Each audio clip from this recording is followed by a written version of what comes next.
Welcome to the fourth part in our webinar series, Bullying is Never Acceptable. In this module, we'll focus on responding to incidents of bullying and getting this response right for all children.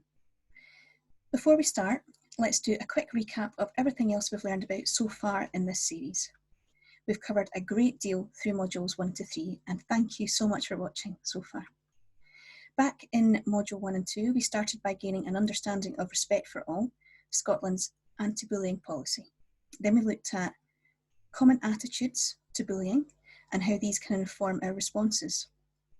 We've considered why addressing bullying is so important, the definition of bullying as contained within Respect for All, what bullying is and what it isn't, online bullying, prejudice-based bullying, building a culture in your organisation within which bullying becomes difficult to thrive, building an anti-bullying policy through involving everyone, putting your anti-bullying policy into practice in your own organisation as well as within your own role. So let's now consider how to respond to bullying incidents when they do arise. Firstly, every bullying incident should be treated on an individual basis. There's no single response that will work in every situation, but your approach should be consistent and guided by these simple questions just coming up on this slide. What was the behaviour? What was the impact? What does the child or the young person want to happen? That's something we've not considered so far, and it's very important. Then consider, what do you need to do about it? What attitudes, prejudices, or other factors might have influenced the behaviour? Remember that every young person is different. Every relationship is different. Therefore, every case of bullying is different. That's what makes bullying such a complex issue to address. Our approach here should help to ensure that children and young people receive a consistent approach from adults. And these questions will help guide you through a conversation with a young person in a way that means that their voice is heard, they're involved in the decision making about what to do next, and it makes sure that they feel supported. Reporting bullying, remember, can feel daunting for a child or a young person. Bullying has often gone on for a long time before they've reported it, and very often a young person will think carefully about the right adult to approach for support. So that means that if a child chooses to tell you, they've chosen you for a reason. It's because they trust you to be able to help them. It's important, therefore, that we try our best as professionals to get the response right for them. In your response to an incident, try to determine what behaviour has taken place and the impact that it's had. So it keeps coming back to these two words. What was the behaviour and what was the impact? You might need to ask some probing questions, and depending on who has been involved, speak to a number of young people. When having conversations with young people, remember that the way you respond is vitally important. Listen and give your full attention. Encourage them to talk and find out what happened, where and when. How has it made them feel? Listening is really important. Bear in mind the common attitudes towards bullying in Module 1 so that you're mindful of why these might not be appropriate ways to respond. Also bear in mind that sometimes a young person reacting with difficult behaviour might actually be the one who's been bullied initially, who's been subject to subtle behaviours that you haven't been aware of. When a child reports bullying to you, reassure them that they've done the right thing in telling an adult. Reassure them also that the bullying behaviour is not their fault. Let them know that bullying is never acceptable and they deserve to feel safe. Another way to respond is through restorative practice, which is a useful tool to build understanding and empathy among young people and help repair relationships where appropriate. Further guidance is available on the Education Scotland website. Many people may believe that children and young people who bully others must be punished for their behaviour, but this type of response can be ineffective and risks making situations worse, even dangerous. This is because a child or young person can be resentful of punishment rather than reflective of their actions. Children and young people require the opportunity to hear about and face up to the harm and the distress that they have caused others. Restorative approaches are built on values which separate the person from the behaviour. They promote accountability and seek to repair any harm caused in a situation. A restorative approach might include also having a restorative conversation. These conversations might happen during the school day, and practitioners will use restorative language and questions to allow children and young people to understand the impact of their behaviours. More serious incidents might require practitioners to hold a formal meeting and involve parents or families where appropriate. Examples of questions used in a formal meeting such as this might include: what happened? What were your thoughts at the time? What have been your thoughts since? Who has been affected by what happened? And how have they been affected? And what do you need to happen now? Another approach, or another way to respond, is through solution-oriented approaches. These focus on working positively with others to come up with solutions, rather than focusing on the negative aspects of the problem. It does have a number of applications within the educational setting to help encourage positive relationships, to help tackle difficulties in a productive way, and it promotes inclusive learning. Again, further information can be found on the Education Scotland website. Nurturing approaches focus on well-being and relationships to support the growth and development of children and young people. A nurturing approach has been promoted as a key way to support behaviour, well-being, attainment and achievement in Scottish schools. Nurture is also one of the Curriculum for Excellence wellbeing indicators: safe, healthy, achieving, nurtured, active, respected, responsible and included, or SHANARI for short, as we referred to earlier on. Following these strategies means you will also naturally become more observant of relationship dynamics. Remember, please, that even after an incident has been resolved, it's important to stay alert and aware, and remember that the impact of bullying can last long after the bullying stops. Children and young people who are bullying might also need help and support to identify the feelings that cause them to act this way, and to develop alternative ways of responding to these feelings, and hopefully repair relationships. Remember that labels are disempowering, and there is stigma attached to being labelled both a bully and a victim of bullying. Labels do not change behaviour or support recovery from the impact of bullying. Bullying is complex, and sometimes children and young people are both experiencing bullying and displaying bullying behaviour. Our approach should be child-centred for all young people involved. You could, in your own time, reflect on the earlier bullying scenarios from Module 2 and consider the responses you might adopt in light of what we've shared in this module. It's important to consider the health and welfare of all young people involved in a bullying situation, both young people who have been bullied and young people who bully. Before we think about how we support children who are bullying others, it's useful to consider why people bully in the first place. Bear in mind that all behaviour communicates feelings, and challenging behaviour may also communicate an unmet need. So let's think now, why might one young person bully another? Pause this module here and take notes before continuing.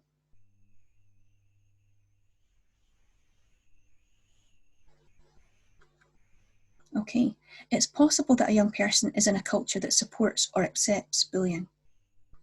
Maybe they're seeking to gain control and power over a situation. Remember that if they have been bullied themselves, this might be a way of establishing control over their lives or their social circle.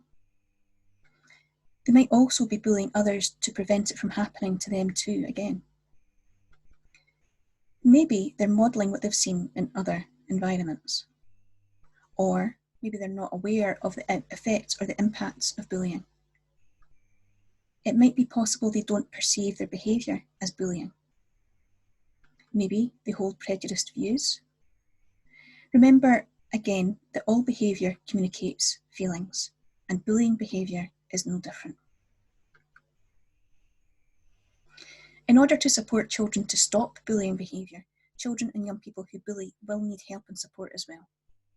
They'll need help to identify the feelings that cause them to act this way, to develop alternative ways of responding to these feelings, to repair relationships.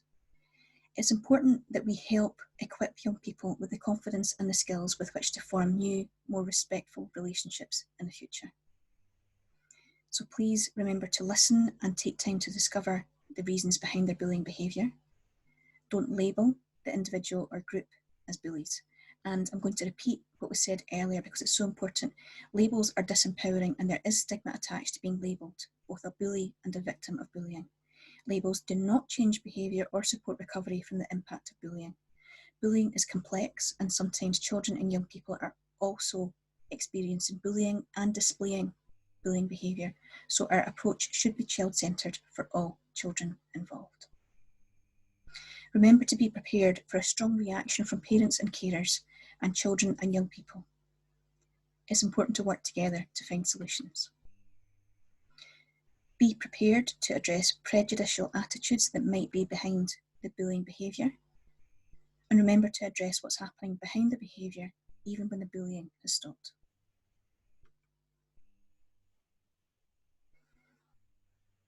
When responding to young people who have been bullied, we need to remember that they have had something stripped away from them, their feeling of being in control of their lives or their sense of agency.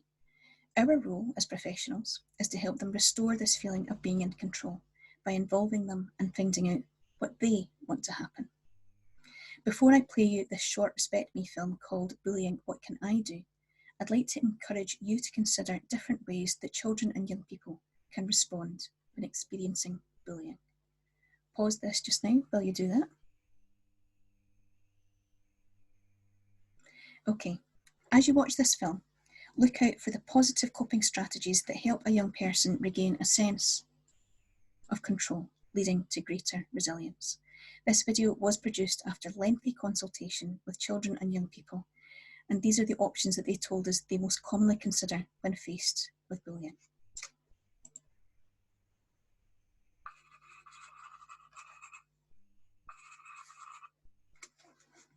If you're being provoked, laughed at, left out or frightened, made to feel you've no options, no control, no power, that's bullying. Bullying can happen to anyone, him, anyone or even all of them, even her. So how do you get back that feeling of being in control? How can you be your old, smiley, scrap that, you were never that smiley, sort of smiley self again, or help a friend who's struggling? Well, the good news is that you do have options. Some might be more appealing, like this one, than others. Not so much. Even if it's bothering you, pretend it doesn't. Act like you don't give a monkeys, and their actions and words could lose all power. This might not work first time, or second, or third. It might take what feels like forever, ouch, to stop. And it can be pretty hard making out something's not bothering you when it is. It really, really is. Maybe they've no idea they're upsetting you, so put them straight. Tell them how it feels, then ask them to stop. If you think this might make things worse, this isn't for you.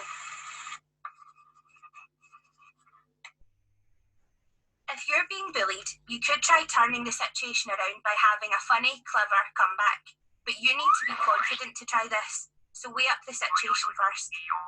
No one likes to be embarrassed in front of others, and it might make them react more strongly than they did before.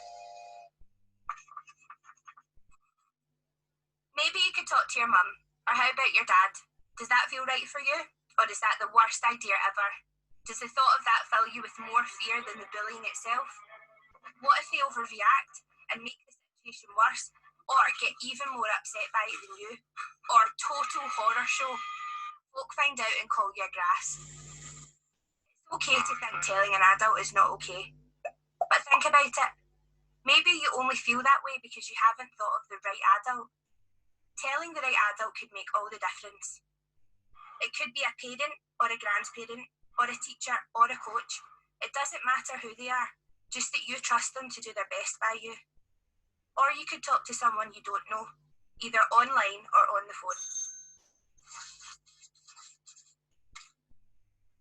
You could try giving them a taste of their own medicine, but that could make them react even more aggressively than they did before. Hitting back may be a choice for some people, but it might not be your thing. and it's high risk. You could end up even more hurt, or if you hurt them, you could get charged with assault. Same goes for online bullying. Online messages and texts can all be traced. Granted, maybe not by her. Is keeping a diary your kind of thing?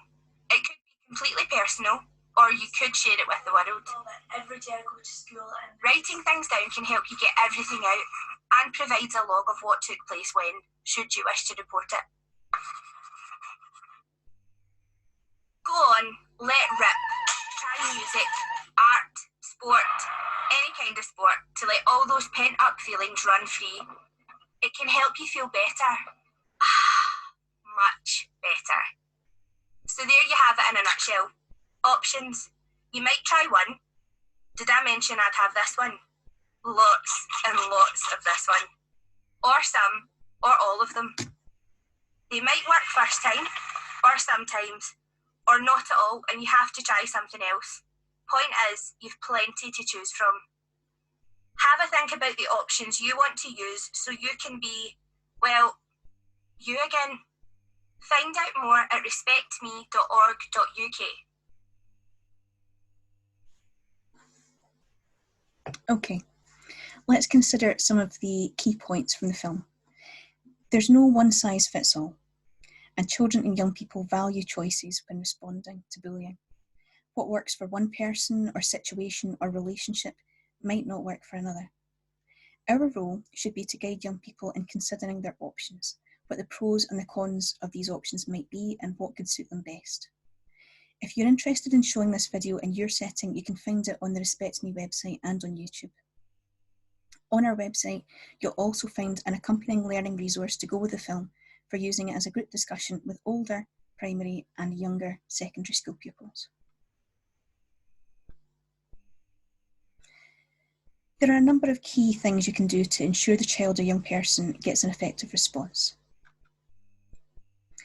Keep channels of communication with the child open. Take their views about what they want to happen into account. Keep them informed about what you're going to do at every stage. Let them know the outcomes of any discussions you have with others. Children can get very upset if they report bullying and if they don't feel like they're being taken seriously then, or kept in the loop with how things are being handled. And this goes for parents too. Communicate with appropriate staff. When it comes to recording and monitoring, remember that it's essential to record and monitor bullying incidents. Keep monitoring the situation and checking in with young people affected. Consider ongoing impacts and any sensitivities around speaking to parents or others. There are a number of reasons why recording is important. Early intervention prevents incidents from recurring or escalating. Accurate recording of bullying ensures that an appropriate response has taken place. It also identifies patterns to assist in addressing behaviour. It ensures that all staff and organisations follow coherent policy and process. Remember too to address any underlying prejudiced attitudes or views that have influenced the behaviour. Respect for All states that for children and young people's organisations, recording systems must include information on the children and young people involved, as well as staff or other adults, where and when bullying has taken place, the type of bullying experienced, for example, name-calling, rumours, or threats, and so on. Any underlying prejudice, including details of any protected characteristics. Consideration of personal or additional support needs and well-being concerns. And then the actions taken, including resolution at an individual or organisational level. Further Scottish Government non-statutory guidance on recording and monitoring bullying incidents in Scottish schools is now available as part of updated guidance within Respect for All, which you'll find on the Scottish Government website. We'll put all the important links in a slide at the end so that you have them. Now, let's go back to the concept we introduced earlier about agency and control. We can all play a crucial role in helping young people restore their agency, that feeling of being in control. We can help them recover from bullying and build their resilience. So how do we do this? Early response is key. Avoid stigmatising children and young people by attaching labels to them such as bully or victim. It's important to bear in mind that recovery is an individual process. There's no right or wrong way to recover. We can help children, young people and their families to understand this too. We can help young people repair relationships, help them build resilience, and discover strategies that they can use to cope with bullying situations in the future. Having hope that things will get better, discovering ways to cope and manage difficult feelings, as well as regain a sense of control, all play a crucial part in the process.